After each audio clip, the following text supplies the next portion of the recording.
Tapi lama-lama penglihatan saya itu samar-samar dari putih, lama-lama jelas kelihatan. Penglihatannya jadi Ya, jadi terang gitu, jadi jelas. Nah, itu saya luar biasa kagum, kaget, dan wah pokoknya memanjatkan segala puja-puji lah kepada Tuhan. Hawa yang saya rasain pada saat mulai ngeliat itu, yang saya rasain adalah itu rasa takut sebenarnya. Takut tapi campur takjub. Setelah kita masuk gapura itu, saya ngedeket, tapi belum sampai titik itu, baru ngedeket aja. Setelah gapura yang seperti batu marmer, itu ada tangga naik ke atas. Jadi kalau gunung berapi itu bangunannya ya khasnya itu pilarnya itu loh, Lin. Jadi bangunannya bagus, megah itu loh, Lin. gunungnya ini kan masif sekali, besar sekali, tapi adanya di bawah laut. Mungkin padanannya gunung tersebut yang kalau misalnya kita bisa lihat secara kasat mata, mungkin perbandingannya di dataran kayak kita ini mungkin bisa disebandingkan dengan puncak Jayawijaya yang ada di Papua.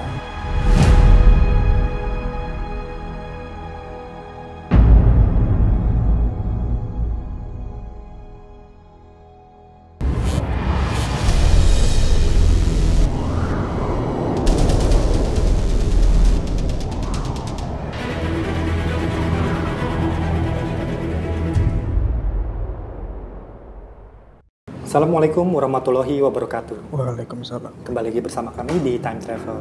Nah, gimana Alif kabarnya? Alhamdulillah baik. Syukurlah. Mas Anton gimana kabarnya? Pastinya baik. Alhamdulillah. Sobat Time Travel gimana kabarnya? Semoga baik selalu, sehat selalu, dan selalu dalam lindungan yang maha kuasa. Amin, amin. Nah, Sobat Time Travel, di episode kali ini sebenarnya saya terinspirasi oleh satu berita nih, Liv, Sobat Time Travel. Mungkin belakangan ini kita pernah mendengar ada berita tentang meletusnya gunung berapi bawah laut yang ada di New Zealand, yaitu Gunung Tonga kalau nggak salah. Oh iya, Gunung Tonga. Ya, yang ada di sekitaran Pasifik. Nah, ternyata kalau aku ingat-ingat lagi, ternyata kita juga punya gunung berapi bawah laut.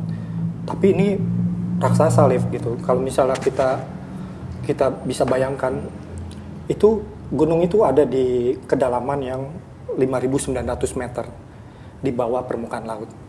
Nah, gunungnya sendiri itu menjulang sampai 4.600 meter dari kedalaman yang 5.900 itu. Dan kemudian dari puncak puncak gunung api yang di bawah laut itu sampai ke permukaan laut itu kira-kira mungkin 1.290-an meter lah. Masih ada segitulah. Kan kalau misalnya kita ngelihat gunungnya ini kan masif sekali, besar sekali, tapi adanya di bawah laut. Mungkin padanannya gunung tersebut yang kalau misalnya kita bisa lihat secara kasat mata, mungkin perbandingannya di dataran kayak kita ini mungkin bisa disebandingkan dengan puncak Jayawijaya yang ada di Papua yang tingginya segitu kurang lebih 4.000-an. Nah, hasil penelitiannya para peneliti yang dari Indonesia dan Perancis, mereka menemukan ciri-ciri gunung berapi yang ada di bawah laut karena ada kalderanya. Tapi mereka belum bisa menentukan gitu tingkat aktivitas vulkaniknya seperti apa gitu. Nah, kalau para geolog ini kan memindai keberadaan ini ketika 2013 itu mereka mengumumkan hasil penelitian mereka melalui pemindaian deep seismic image. Nah, tentunya kan itu kalau sudut pandang peneliti. Nah, kalau dari sudut pandang kita mungkin kita akan memakai kayak deep spiritual image gitu ya. Kalau misalnya penglihatan secara spiritual dari Alif yang mendalam bersama dengan Mas Amin, sebenarnya ada nggak sih entah itu keberadaan dimensi lain atau mungkin di zaman dulu pernah ada daratan yang ada keberadaan gunung ini. Nah, apa yang Alif lihat di sana secara spiritual? Baik. Bismillahirrahmanirrahim. Tadi Mas Anton udah menjelasin panjang lebar. Dan mungkin buat tambahan informasi, Sobat Time Travel juga bisa searching ya di internet, Mas. Ya, tentang data-data dari gunung api bawah laut tersebut yang raksasa lah pokoknya. Kalau nggak salah lokasinya ada di wilayah Sumatera. Bengkulu ya, Iya, dekat Bengkulu, kota Bengkulu. selatannya Bengkulu lah. Iya. Nah, dari apa yang udah Mas Anton ceritain kan, sebenarnya kita udah pernah ngobrol ya waktu itu, sama Mas Amin juga udah pernah ngobrol. Sebenarnya ada apa sih di sana dan kayak gimana bentuknya dan lain-lain lah. Iya. Dari rasa penasaran itu akhirnya saya sama Mas Amin coba ke sana. Ketika saya ke sana secara raga spiritnya, fisik spiritualnya, saya nggak langsung ke dalam laut itu gitu. Tapi saya cuman pengen lihat dulu ada apa sih di permukaan lautnya itu, permukaan airnya. Saya ke sana, ternyata dari pesisir pantai daerah Bengkulu ke tengah-tengah itu lumayan jauh, Mas. Jauh. Bukan lumayan jauh, tapi jauh banget secara aslinya ya. Bisa mungkin berapa kilo kali ya? 330-an lah kira-kira. Kilometer. Oke. Segitu jauhnya dan makanya jauh banget. Nah, itu kan udah berada di laut dalam. Kalau kita lihat di peta. Ketika saya di sana, saya berdiri di atas perairan itu. Ombaknya, saya yang pertama kali lihat ombaknya itu jadi bukan ombak yang besar banget, tapi bergelombang. Memang cukup tinggi pada saat itu. Tapi bukan yang kayak gemuruh, enggak gitu. Nah, tapi yang uniknya ketika udah masuk, mungkin ya bisa dikatakan ring satunya, wilayah sana, berasa tuh kayak agak-agak anget gitu, Mas. Agak-agak hangat gitu hawanya. Akhirnya saya coba telusurin ke dalam. Jadi kayak orang berenang. Ternyata ketika saya nyelam ke dalam air itu bukan air lagi. Apa? Jadi saya tuh kayak masuk ke satu awan, sekumpulan kabut, awan tebel warna putih. Nanti lama-lama penglihatan saya itu samar-samar dari putih, lama-lama jelas kelihatan. Penglihatannya jadi ini. Ya, jadi terang gitu, jadi jelas. Nah, itu saya luar biasa kagum, kaget, dan pokoknya memanjatkan segala puja-puji lah kepada Tuhan. Hawa yang saya rasain pada saat mulai ngeliat itu, yang saya rasain adalah itu rasa takut sebenarnya. Takut tapi campur takjub. Iya. Pas saya lihat itu gede banget, Mas. Saya lihat dari atas, itu besar banget, benar-benar besar. Itu padahal masih ujungnya. Saya coba ke dalam lagi, terus gitu. Nah, itu tuh makin lama makin besar gitu, namanya gunung ya. Sampai akhirnya saya mendarat di satu tempat. Itu dataran. Dataran itu adalah hutan sebenarnya. Itu di sana banyak sekali pohon di wilayah, mungkin wilayah kakinya atau lerengnya lah ya. Itu pohon-pohon, tapi bukan kayak pohon di daratan kita. Mungkin karena pada aslinya itu lautan, laut dalam. Nah, mungkin itu mengikuti menyesuaikan alam aslinya di sana. Jadi pohon-pohonnya itu bentuknya saya agak bingung sebenarnya menjelaskannya, tapi intinya itu rimbun banget. Tapi beda sama yang ada di daratan kita sekarang. Gitu. Nah, singkatnya, saya jalan ke satu tempat, lebih naik lagi. Ternyata saya ngelihat di sana itu semacam ada pemukiman kecil yang kayak kelompok-kelompok orang hidup. Satu tempat lah di sisi lainnya, satu tempat di sisi lainnya. Yang saya perhatiin, rumah-rumah di sana itu dibangunnya ada yang dari kayu, tapi sedikit, kebanyakan dari batu, Mas. Batu-batunya kalau Sobat Time Travel pernah main ke museum atau pernah main ke wisata candi, batu-batunya kayak candi, yang warna hitam kayak gelap-gelap gitu. Nah, bentuk bangunannya pun mirip-mirip seperti pura-pura yang bisa ditempati lah, bisa dihuni. Bangunan yang dari batuan itu seperti pura, mereka punya pintu dari kayu itu kayu tebel banget, gitu. Nah, orang-orang yang saya perhatiin tuh dan agak unik banget lah, malah unik banget. Pakaiannya tuh kayak pakaian di dunia pewayangan, gitu. Punya aksesoris yang warnanya emas kayak gitu. Nah, saya udah lihat-lihat sekitar situ, akhirnya saya jalan lagi mulai naik ke atas, dan jalanannya itu jalanan yang kayak apa ya, kayak tangga, Mas. Udah mulai ketemu tangga gitu kan, dari pemukiman, jalanan biasa, kayak batuan gitu. Lama-lama mulai ketemu tangga. Sebelum tangga itu semacam ada gapura. Gapura dari batu gede banget kanan kiri. Nah, saya naik tangganya pun tangga dari batu gitu, lebar, dan setiap anak tangganya tuh Jauh jarak, maksudnya tinggi ya, tinggi. Jadi gede-gede batunya, batu yang disusun itu, jadi anak tangga. Saya naik beberapa anak tangga, terus bisa sekitar lebih dari 10-20 anak tangga lah. Terus naik ke atas, karena setiap langkahnya itu jauh, untuk ukuran manusia kita, ketika udah sampai wilayah yang atas, pas ngeliat ke bawah, itu kayak udah tinggi banget. Karena kan jauh tuh jaraknya. Nah, pas udah naik, udah di tingkat yang atas, itu ternyata semacam, kalau bisa dibilang di zaman sekarang kayak tempat wisata sebenarnya. Tempat wisata di gunung. Kenapa? Karena setelah naik tangga itu jadi semacam ada hamparan, tapi hamparan itu dari batu yang lempengan-lempengan batu kotak-kotak gitu, tapi kayak ubin jadinya. Kayak ubin tapi dari batu. Nah, di sisi-sisinya itu, di sisi luarnya itu dibangun tembok-tembok penghalang.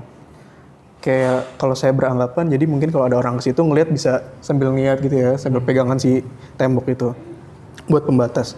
Nah, lurus ke sana dari si tangga yang saya naikin, lurus ke sana mungkin bisa 200 meter, mungkin bisa 200 meter, 300 meter, itu ada tangga lagi naik ke atas. Jadi saya beranggapan ini adalah tingkat-tingkat. Iya, tingkat pertama lah gitu ya. Saya lurus lagi ke sana. Saya lurus lagi, mulai naik anak tangga lagi. Anak tangganya sama kayak yang tadi. Beberapa anak tangga tapi jauh jaraknya. Kalau di tingkat yang pertama itu masih ada orang-orang gitu ya, masih ngobrol, masih berkeliling dan sebagainya. Di tingkat yang kedua itu jauh lebih sepi, tapi ini yang bikin saya semakin berdecak kagum. Di depan saya agak ke kiri itu ada satu bangunan cukup besar. Ternyata itu adalah candi, Mas. Candi. Dan candinya itu bentuk candinya ya kayak campuran candi Prambanan, terus tupanya Borobudur sama bentuk-bentuk candi yang lain. Jadi kayak gabungan gitu. Dan kayak punya kerucutnya itu. Keren banget, benar-benar keren. Dan itu ada pintu masuknya. Keren banget, cukup besar. Satu. Terus saya penasaran, apakah bangunan cuma ada di sini? Ini kan karena kayak di lereng gunung gitu, Mas. Satu bagian yang di sini ya, yang Alif lewatin. Saya penasaran karena gunungnya kan gede banget. Kita ngeliat ke kanan, ke kiri, itu nggak kelihatan ujungnya. Karena saking besarnya kan. Ya kayak kita naik ke gunung lah, nggak kelihatan ujungnya. Saya jalan ke kanan, sampai di satu tempat saya ketemu ada satu candi lagi. Satu candi lagi, ornamennya mirip tapi ada yang sedikit membedakan. Akhirnya cukup tahu kan. Saya jalan lagi kayak muterin, dan itu jauh banget, benar jauh banget. Ketemu lagi di sisi yang satu lagi, sama candi yang besarnya sama, ornamennya mirip, tapi ada yang membedakan. Saya jalan lagi, muter lagi. Nah, feeling saya, ini kayak arah balik nih. Nah, arah balik, ternyata ketemu lagi candi, dan sama, ornamennya mirip, besarnya sama, tapi ada yang membedakan. Sampai akhirnya saya muter lagi. Dan saya yakin kayaknya ini tempat saya tadi pertama. Titik awal. Ketemu itu ya. Nah, di setiap ujung candi itu akan ada 4. Seperti arah mata angin lah ya. Itu punya tangga-tangga juga. Dari yang bawah sampai ke candi yang di atas itu. Iya. Oke. Gitu. Nah, mungkin kayak gini dong. Supaya Sobat Time Travel itu juga dapat gambaran. Sebenarnya tuh gunungnya itu diameternya aja sebenarnya yang sekarang diteliti itu kira-kira 50 km. Iya, diameternya. Iya, saya baca di internet. Jadi ketika Alif cerita, Alif berkeliling di lerengnya aja begitu jauh. Jadi wajar lah ya, karena diameternya juga sudah begitu besar. Bayangin Sobat Time Travel, kalau zaman sekarang ada gunung itu di permukaan daratan, dan ada candi-candi di atas sana, seberapa jauh kita harus tempuh menggunakan fisik. Lanjut ya, Mas. Lalu di tempat awal saya datang ke situ, lewat tangga itu maksudnya. Setelah candi, itu ternyata ada gapura lebih kecil, tapi uniknya bawahnya itu dari batu yang batu candi juga warna hitam, tapi kok atasnya kayak, saya ngerasa kayak punya pelapis batu marmer. Karena mengkilap sekali, mengkilap warna putih kayak putih susu gitu, tapi ada urat-uratnya. Setelah kita masuk gapura itu, saya ngedeket, tapi belum sampai titik itu, baru ngedeket aja. Setelah gapura yang seperti batu marmer, itu ada tangga naik ke atas. Tangganya itu, menurut saya itu sangat-sangat menakjubkan. Kenapa, Mas? Karena kalau saya udah ngelewatin yang tangga-tangga tadi, itu cuma dari batu. Kalau yang sana itu batunya tuh warnanya putih, mengkilap, terang. Kayak batunya disiramin cahaya kayak gitu lah ibaratnya.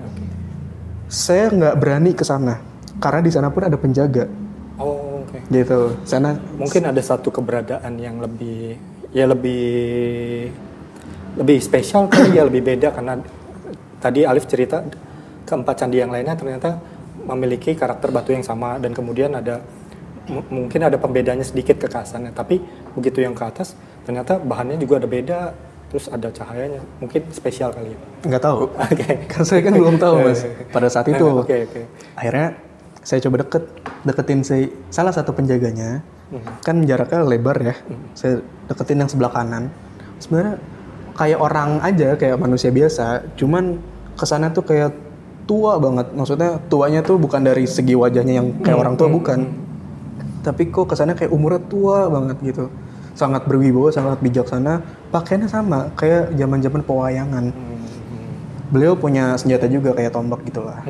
Nah, saya tanya, mohon maaf, yang intinya adalah sebenarnya di atas sana apa dan boleh nggak saya ke sana gitu. Karena saya lihat ke atas Mas, itu bukan cuma tangga. Jadi tangganya tuh naik gitu. Dan di tengah-tengah jalan itu hilang, nggak kelihatan. Jadi tau nggak Mas, hilangnya itu karena ketutup kabut tebel banget. Makanya ujung si gunung itu nggak kelihatan kalau dari bawah. Jadi benar-benar kayak masuk ke langit gitu ibaratnya. Kayak gedung pencakar langit gitu. Kayak gitu. Pas saya tanya si penjaga, kata penjaga kurang lebih seperti inilah.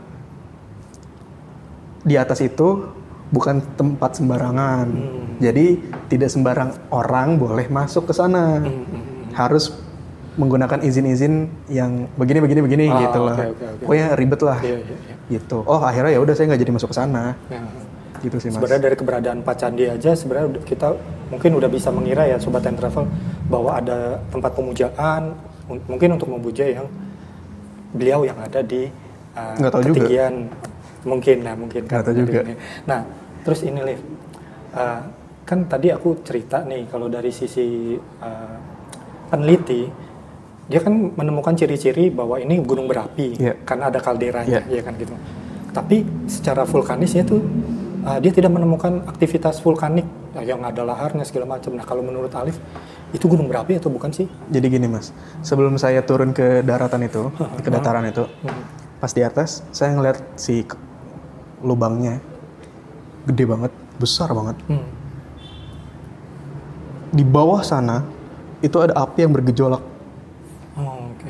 Saya penasaran, saya lihat lebih jauh lagi dengan penglihatan spirit. Uniknya, magma atau api yang ada di sana bukan seperti api atau magma yang berada di gunung-gunung api pada umumnya, terutama di Indonesia. Oh, yang di daratan. Terutama di daratan Indonesia maksudnya. Tapi magma yang di sana atau api yang di sana bentuknya seperti besi meleleh, besi yang dipanaskan, lelehan besi itu. Jadi dari baunya pun itu ada yang berbeda gitu kali ya. Beda. Pokoknya kayak besi-besi gitulah. Gitu. Di gunung api purba raksasa itu di bawah laut. Setelah saya amatin, dia itu punya jalur-jalur ke gunung-gunung yang lain. Yang ada di wilayah Jawa di Nusantara di Indonesia lah, khususnya di Pulau Jawa.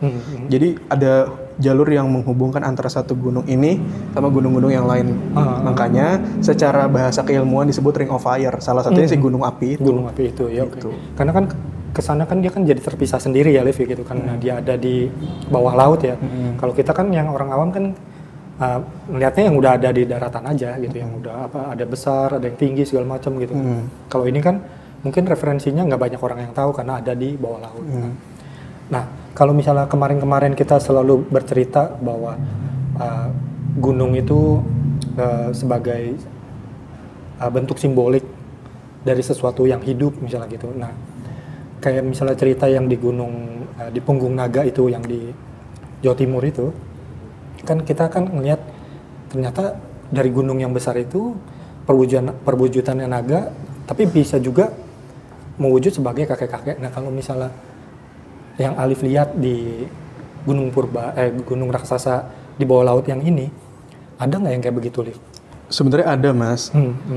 Setiap alam itu pasti punya manifestasinya, tapi alangkah baiknya kita yang masih muda untuk menghormati yang jauh lebih tua. Jadi lebih baik nggak usah kita ceritain. Oke. Karena itu juga bagian dari privacy lah. Oke, siap. Nah, terakhir Liv sebelum ke Mas Amin, kalau kita lihat keberadaannya sekarang yang ada di bawah laut, kan belum tentu orang juga tahu yang lewat sana itu sebenarnya dia lagi melewati satu tempat sakral di bawahnya kan gitu ya kan. Nah, kira-kira waktu Alif ke sana, Alif sempat ngobrol atau bertukar cerita apa sih sebenarnya yang ingin dipesankan beliau yang menghuni apa yang sebagai persemayaman beliau yang di sana. Ada nggak yang dipesankan untuk kita generasi sekarang? Sebenarnya ada, Mas Anton, Sobat Time Travel, tapi biar nanti Mas Amin aja. Kalau untuk masalah pesan-pesan dari beliau, biar Mas Amin aja yang menyampaikan. Sebenarnya sebelum kita tutup, sebelum kita ke Mas Amin, detail. Si kabut itu, kabut yang dari bawah saya lihat, ternyata itu sebagai pembatas antara yang di bawah sama wilayah yang atas sampai ke puncak. Kita nggak boleh ceritain ada apa di sana, ada apa di puncaknya itu.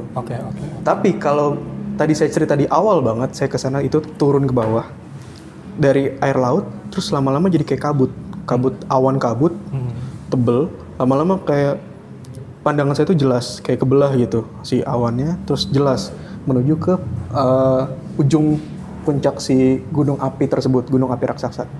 Kalau dari atas ngelihatnya itu nggak ada apa-apa, Mas, kayak gunung. Betul. Tapi kalau dari bawah itu ada tangga itu, tapi ke atas nggak kelihatan.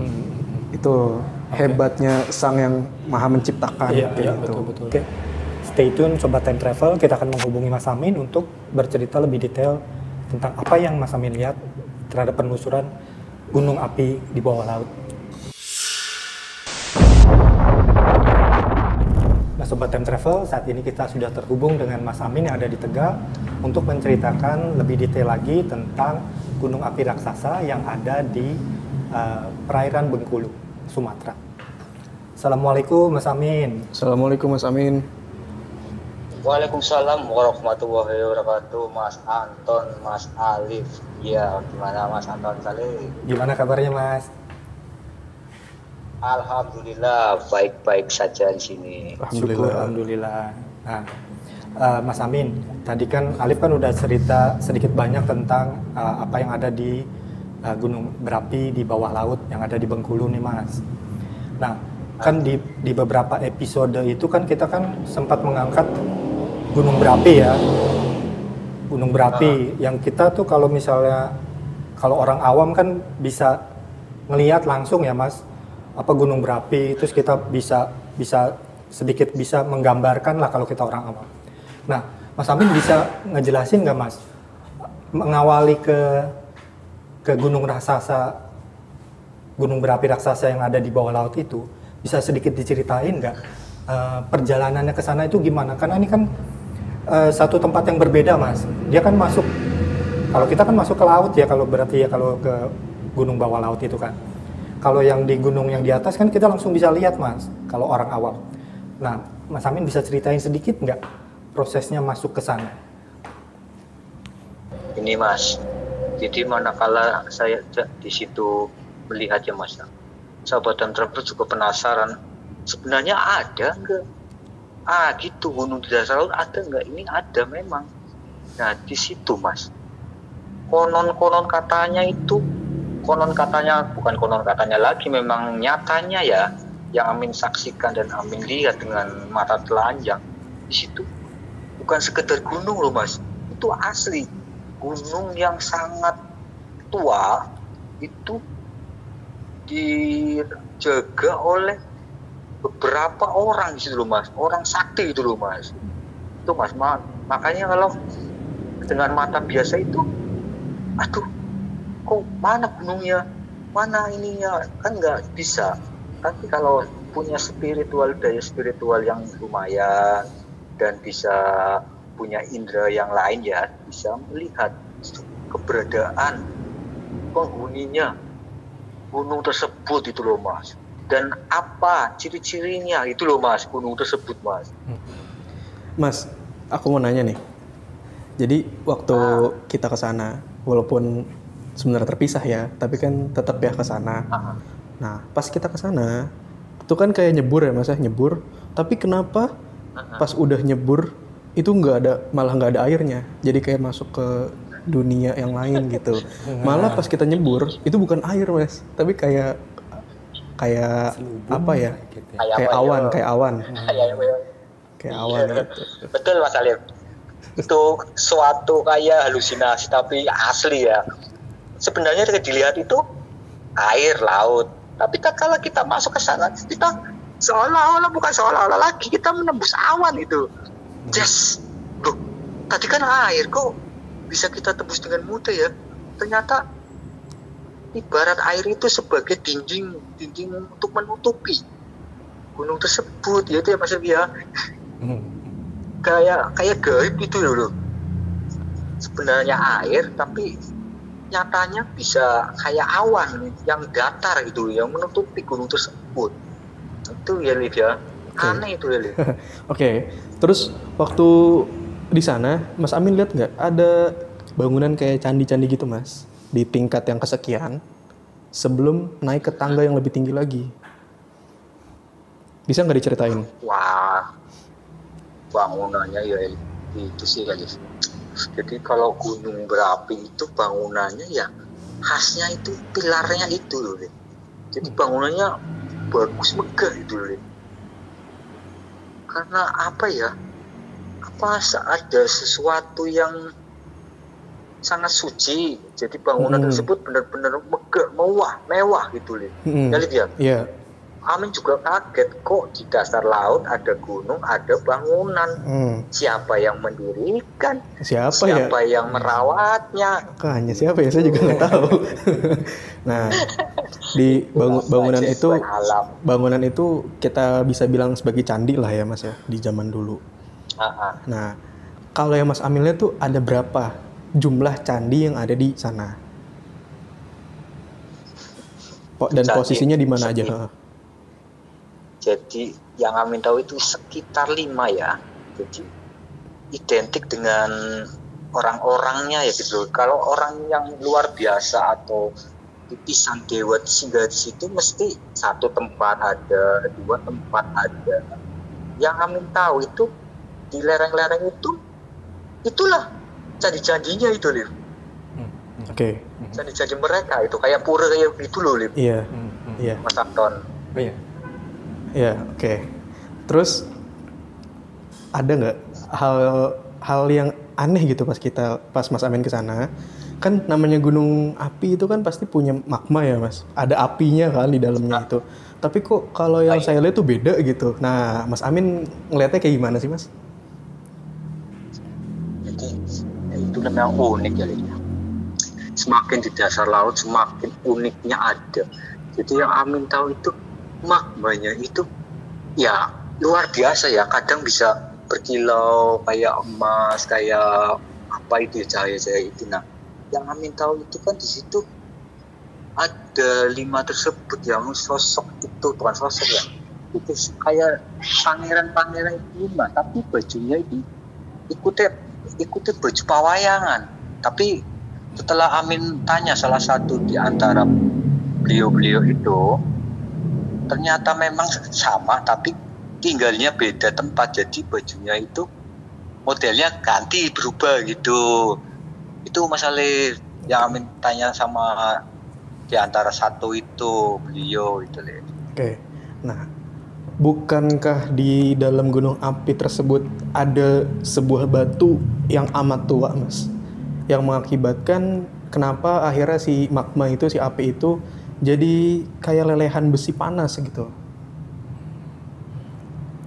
Itu batu yang itu itu batu untuk yang singgah atau untuk duduk tatkala mendekatkan pada yang widi, yang maha kuasa, pada Tuhan, beliau itu. Nah, jadi bagi beliau-beliau itu walaupun sepanas apapun gunung berapi itu tidak panas ya bagi mereka, malah tambah sejuk gitu. Yang anehnya itu, karena apa, Liv? Karena saya percaya bahwa titisan-titisan dewa itu memang maha dahsyat itu. Oke. Mas Anton ada yang mau ditanyain nggak? Nah, Mas Amin kalau boleh diceritain, kapan asal muasalnya itu ada keganjilan yang di zaman dulu lah, ada satu benda aneh yang muncul di kawah itu. Oke.